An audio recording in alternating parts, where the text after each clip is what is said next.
Top 10 zafafan fina-finai kamfanin Sultan kamfanin Algaita da ma dukkan wani kamfani mai fassara. Ta wannan bidiyo ta masoya kallon Indian Hausa fim ne. Idan kana so kana sauke Indian Hausa fim, a to wannan bidiyo taka ce. Ka tsaya ka biyo mu daga farko zuwa ƙarshe domin ka san yadda za ka ringa sauke Indian Hausa fim, ka ringa samun Indian Hausa fim ko da yaushe ba sai fim ba ya zama ba ka ta neman shi. Ka biyo mu daga farko wannan bidiyo zuwa ƙarshe. A to wannan fina-finan ranar Ladi, ranar Laraba kenan.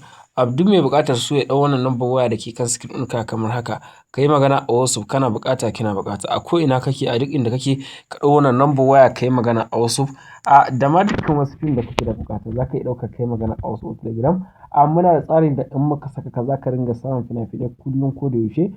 Fim da ya fito za ka ringa samun shi kai tsaye.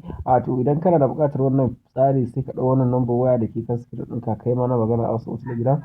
A ko ina kake, a duk inda kake, ka ɗau wannan lambar waya ka yi magana a WhatsApp Telegram. Taƙaitacciyar hanyar da za ka ringa samun fina-finai a ko da yaushe da zarar an sake su a kullum. Kar a manta a yi subscribe, a yi like domin samun sababbin bidiyon mu da zarar mun saki. To a biyo mu da kan wannan lambar waya a WhatsApp Telegram domin samun sababbin fina-finan mu.